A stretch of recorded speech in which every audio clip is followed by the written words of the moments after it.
अब हम पढ़ पढ़ अब हम पढ़ने वाले हैं मल्टीटास्किंग ऑपरेटिंग सिस्टम।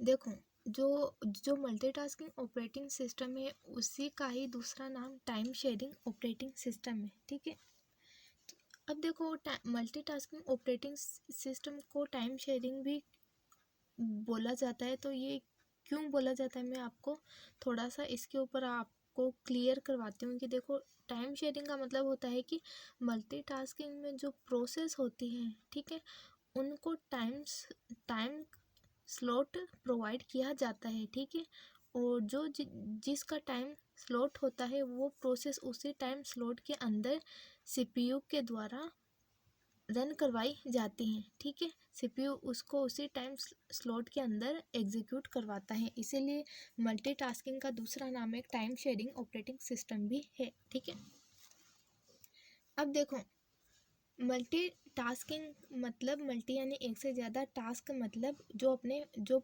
प्रोग्राम या प्रोसेस है। ठीक है, multitasking is the ability of an operating system to execute more than one task simultaneously on a computer machine. यानी कि देखो, टास्किंग में क्या होता है कि एक से ज़्यादा प्रोसेस सीपीयू के अंदर एग्जीक्यूट होती है, साइमल्टेनियसली एग्जीक्यूट होती है, यानी एक के बाद एक फ़ौरन एग्जीक्यूट होती रहती है। ठीक है, multitasking operating systems allows multiple user to perform multiple task at the same time. इसमें क्या होता है कि जो मल्टीटास्किंग ऑपरेटिंग सिस्टम है वो यूज़र्स को अलाउ करता है कि तुम लोग मल्टीपल टास्क अपने परफॉर्म कर सकते हो ऑपरेटिंग सीपीयू में। ठीक है, अब देखो, मल्टीटास्किंग और मल्टी प्रोग्रामिंग में डिफरेंस है, कंफ्यूज मत होना।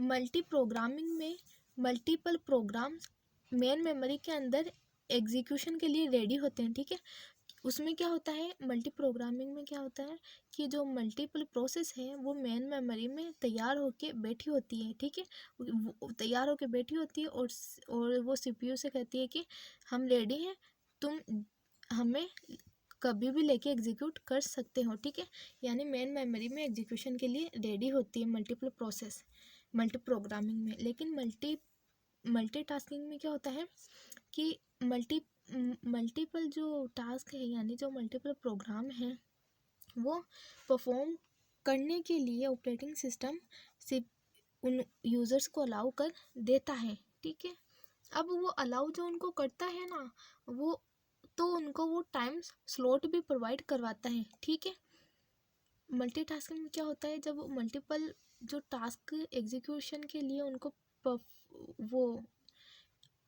उनको अलाउ कर दिया जाता है, तब उनको टाइम स्लॉट भी प्रोवाइड किया जाता है। ठीक है, उसी टाइम स्लॉट के अंदर वो एग्जीक्यूट होती है। अब देखो, जैसे कि ये ऑपरेटिंग सिस्टम है। ठीक है, ये ऑपरेटिंग सिस्टम है, और जैसे कि देखो, जैसे अपने लैपटॉप और अपने कंप्यूटर के अंदर हम ना एक साथ जैसे वर्ड पे काम कर रहे होते हैं। ठीक है, जैसे हम अपने कंप्यूटर में या लैपटॉप में हम वर्ड पे काम कर रहे हैं, तो हम उसी के साथ में हम ईमेल भी अपना ओपन करके चेक कर रहे होते हैं। ठीक है, हमने उसी के साथ पेंट भी ओपन कर रखा होता है। ठीक है, पेंट की एप्लीकेशन भी हमारी रन हो रही होती है। तो एक साथ तीन एप्लीकेशन हमारे लैपटॉप पे रन हो रही है। हम सोचते हैं कि हमारी 3 एप्लीकेशन रन हो रही है, यानी सीपीयू उनको एक साथ एक टाइम पे इनको रन कर रहा है। देखो, एक बात हमेशा याद रखना, जो सीपीयू होता है, ठीक है, जो सीपीयू है वो एक टाइम पे एक ही प्रोसेस को रन करता है। हमेशा याद रखना, सीपीयू एक टाइम पे एक ही प्रोसेस को एग्जीक्यूट कर सकता है। ठीक है, लेकिन मल्टीटास्किंग में क्या होता है कि मल्टीपल जो प्रोग्राम है, ठीक है, उनको सीपीयू स्विचिंग करते हुए, ठीक है, उनके बीच में स्विचिंग करते हुए उनको एग्जीक्यूट करता है। और ये जो स्विचिंग होती है ये इतनी फास्ट होती है कि हमें लगता है कि जो अपनी तीनों जो एप्लीकेशन है, 3 या जो इनके अलावा और भी हमने रन और भी इनके अलावा अगर हम लोग रन कर रहे होते हैं तो हमें लगता है कि वो सारी की सारी एप्लीकेशन हमारी एक टाइम पे एक साथ सीपीयू उनको रन कर रहा है, सीपीयू उनको रन कर रहा है, लेकिन उनको साइमल्टेनियसली रन कर रहा है, ठीक है। उनके बीच में स्विचिंग करते हुए रन कर रहा होता है उनको, ठीक है। और अपन को लगता है कि सारी की सारी एक साथ ही रन हो रही है, ठीक है। अब देखो एग्जाम्पल के थ्रू आपको समझाऊं तो देखो, जब हम डॉक्टर के जाते हैं, ठीक है, तो डॉक्टर के जाते हैं तो हमें ना एक नंबर प्रोवाइड किया जाता है, ठीक है। हमें बोलते हैं कि आपका 15 नंबर है, आपका ना 7th नंबर है, आपका 8th नंबर है, ठीक है।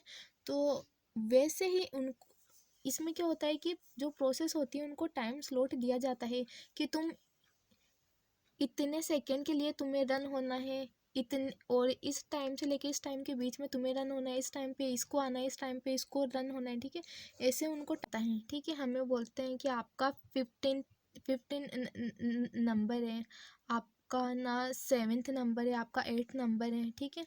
तो वैसे ही उनको इसमें क्या होता है कि जो प्रोसेस होती है उनको टाइम स्लॉट दिया जाता है कि तुम इतने सेकंड के लिए तुम्हें रन होना है, इतने और इस टाइम से लेके इस टाइम के बीच में तुम्हें रन होना है, इस टाइम पे इसको आना है, इस टाइम पे इसको रन होना है, ठीक है।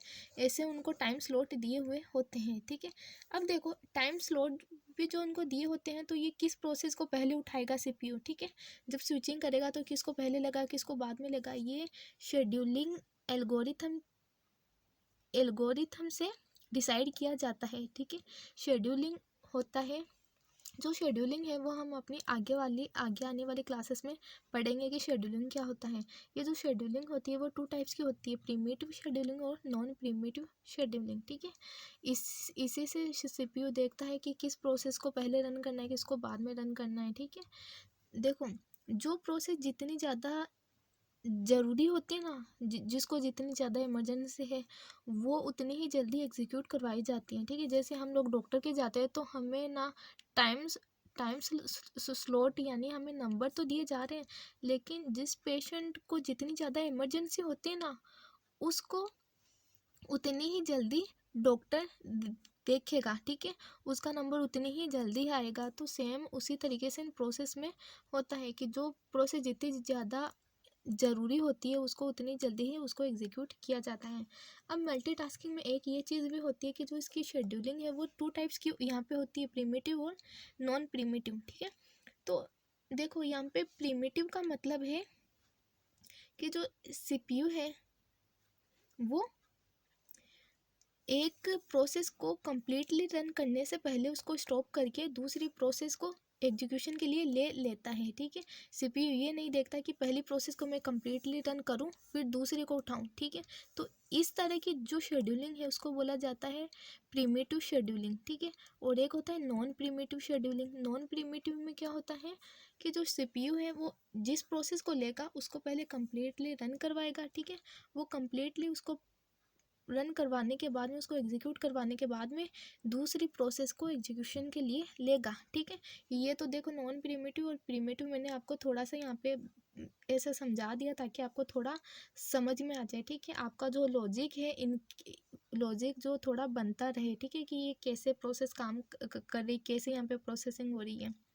लेकिन इनके बारे में जो डिटेल में ना शेड्यूलिंग का जो प्रीमिटिव नॉन प्रीमिटिव ये अलग टॉपिक है जो हम अपने आगे वाले क्लासेस में पढ़ेंगे, ठीक है। ये मैं यहाँ पे आपको हर एक वर्ड्स इसीलिए क्लियर करवाते हुए चल रही हूँ ताकि आपका जो एक बेस है वो बनता चले, ठीक है। ये वर्ड्स बहुत ज़्यादा ज़रूरी होते हैं, हम वर्ड्स पे ध्यान देते नहीं हैं और हम आगे आगे टॉपिक्स को कवर करते रहते हैं, तो इससे हमारे जो बेस है ना सब्जेक्ट का वो अच्छे से बन नहीं पाता। इसलिए बहुत ज़रूरी है कि आपके आगे अगर कोई भी ऐसा वर्ड आ रहा है जिसका आपको मतलब नहीं पता तो सबसे पहले जितना जल्दी हो सके उसका मतलब आप पता करिए, ठीक है।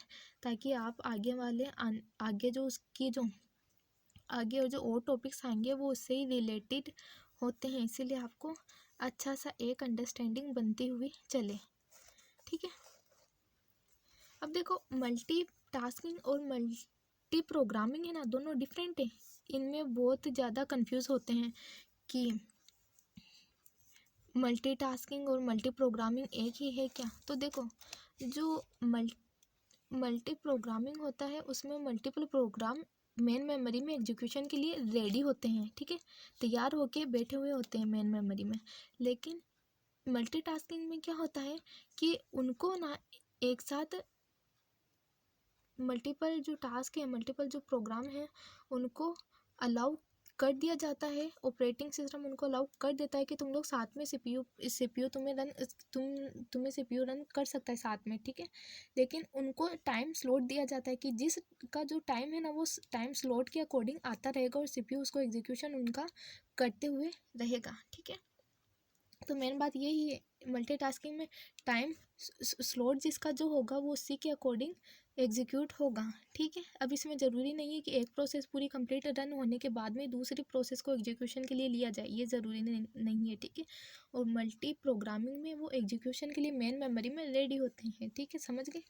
और एक बात और आप हमेशा याद रखना, आपका जो ऑपरेटिंग सिस्टम है ना, वो जब आपका सिस्टम ऑफ होता है ना, कंप्यूटर आपका जब ऑफ होता है तब वो हार्ड डिस्क में होता है, ठीक है, आपकी सेकेंडरी जो मेमोरी उसमें होता है।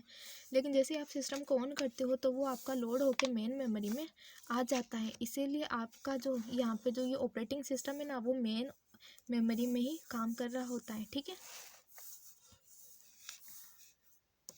इसीलिए जो अगर प्रोसेस मेन मेमोरी में होती है इसका मतलब वो एग्जीक्यूशन के लिए रेडी है, ठीक है।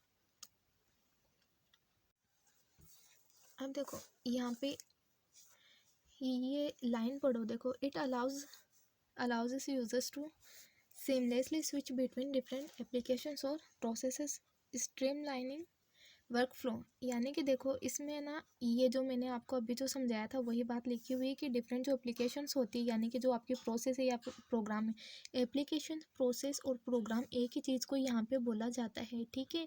तो आप इनमें कंफ्यूज मत होना, ठीक है।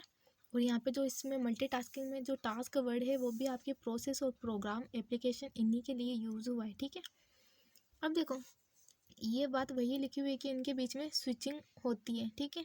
डिफरेंट एप्लीकेशंस जो आपकी रन होती रहती है उनके बीच में स्विचिंग होती रहती है, तब वो रन होते हैं और इनसे एक वर्क फ्लो बन जाता है, ठीक है। हमको ऐसा लगता है कि जैसे सारी प्रोसेस साथ में काम कर रही है, रन हो रही है। अब देखो switching between application without waiting for one two finish before starting another. यानी कि देखो इसमें स्विचिंग जो होती है ना तब उसमें ये वेट नहीं करता सीपीयू, जब स्विचिंग करता है तो वो ये वेट नहीं करता कि एक जो प्रोसेस है वो पूरी तरह से फिनिश हो जाए फिर वो अनदर जो प्रोसेस है उसको स्टार्ट करें, ठीक है। यानी ये हमने देखा क्योंकि इसमें देखो प्रिमिटिव और नॉन प्रिमिटिव दोनों ही होता है, ठीक है। इसीलिए यहाँ पे ये लिखा हुआ है कि वो ज़रूरी नहीं है कि वो उसके लिए वेट करेगा कि पहले एक प्रोसेस पूरी तरीके से कम्प्लीटली एग्जीक्यूट हो जाए फिर वो अनदर प्रोसेस को एग्जीक्यूशन के लिए ले। This operating system allocates resources to different tasks using scheduling algorithms ensuring fair access to the CPU, ठीक है। अब देखो ये जो शेड्यूलिंग एल्गोरिथम यूज़ होती है, हमने देख लिया कि शेड्यूलिंग एल्गोरिथम यूज़ होती है, उनको टाइम स्लॉट जो प्रोवाइड किए जाते हैं इसके अकॉर्डिंग ये दिए जाते हैं। तो देखो ये इसीलिए होता है ताकि CPU का फेयर एक्सेस हो सके। यानी कि देखो आपकी यहाँ पे जैसे कि हमारी 3 प्रोसेस हैं, ठीक है, 3 प्रोसेस है। अब ईमेल का रन होना जैसे कि मान लो उस टाइम पे बहुत ज़्यादा इसकी इमरजेंसी है कि इसको जल्दी से एग्जीक्यूट करवाना है, तो क्या होगा कि इसका टाइम स्लॉट ऐसा होगा कि इसका नंबर सबसे पहले आए, ठीक है।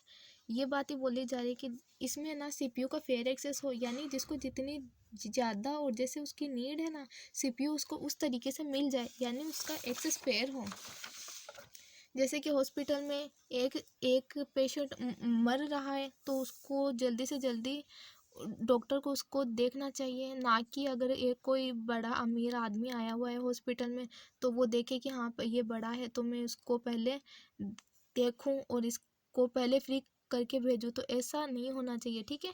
फेयर एक्सेस होना चाहिए, यानी जिसको जितनी इमरजेंसी है उसको उसके अकॉर्डिंग टाइम देना चाहिए, ठीक है। तो इसीलिए यहाँ पे ये जो रिसोर्सेज है वो अलोकेट शेड्यूलिंग एल्गोरिथम से ही उनको रिसोर्सेज प्रोवाइड करवाए जाते हैं, ठीक है। जो अपनी प्रोसेस है उनको रिसोर्सेज प्रोवाइड जो करवाए जाते हैं वो भी शेड्यूलिंग एल्गोरिथम के थ्रू ही प्रोवाइड करवाए जाते हैं। रिसोर्सेज मतलब इनपुट आउटपुट डिवाइसेस हैं, मेमोरी और जो सीपीयू है, ठीक है, मेनली यहाँ पे सीपीयू के लिए बोला जाता है रिसोर्स है। तो जितने भी हार्डवेयर जो होते हैं ना, ठीक है, जो अपने CPU memory input output devices है उनके लिए बोला जाता है कि ये रिसोर्सेज, ठीक है, अब जिन एप्लीकेशंस को प्रोवाइड होने हैं तो ये भी ऑपरेटिंग सिस्टम अलोकेट करता है, ठीक है। यहाँ पे अब आपका शायद ये डाउट क्लियर हो चुका होगा कि कि मल्टी प्रोग्रामिंग और मल्टीटास्किंग एक नहीं है। मल्टी प्रोग्रामिंग में मल्टी प्रोग्राम एग्जीक्यूशन के लिए मेन मेमोरी में रेडी होते हैं, जबकि मल्टीटास्किंग में मल्टीपल जो प्रोग्राम है वो उनको टाइम स्लॉट प्रोवाइड किए जाते हैं, ठीक है। तो उसके अकॉर्डिंग फिर उनका एग्जीक्यूशन होता है, उनके बीच में स्विचिंग होती है, साइमल्टेनियसली वो एग्जीक्यूट होते हैं। याद रखना ये वर्ड, साइमल्टेनियसली एग्जीक्यूट होते हैं, उनके बीच में स्विचिंग होती है, ठीक है। ये यहाँ तक हमारा ये टॉपिक क्लियर हो गया, ठीक है।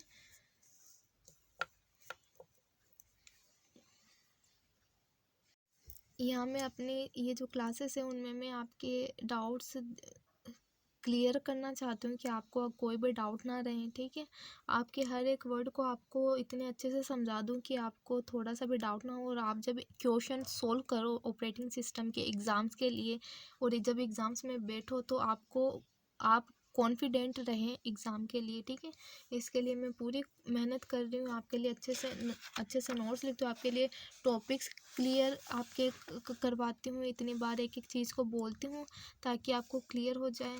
तो मैं इतनी मेहनत कर रही हूँ, तो बस आपसे इतनी उम्मीद रखती हूँ कि आप मेरे चैनल को सब्सक्राइब करें और जितना हो सके उतना शेयर करें, और प्लीज़ वीडियो आप लाइक भी करें, ठीक है। इससे मुझे मोटिवेशन मिलेगा, और मैं और भी आपके लिए जो कंटेंट है जो एग्ज़ाम्स के लिए जो बाकी सारे सब्जेक्ट हैं वो भी उनकी भी प्लेलिस्ट आपके लिए बना सकूं ताकि आपको बेनिफिट मिले। आपको बस इतना करना है कि आप लाइक करें, सब्सक्राइब करें, ठीक है। और कुछ भी कमी लगे, कोई भी आपका सजेशन हो तो प्लीज़ मुझे सजेस्ट करें, ठीक है, मुझे कमेंट करें, मुझे बताएं ताकि मैं उसके ऊपर काम कर सकूं, ठीक है।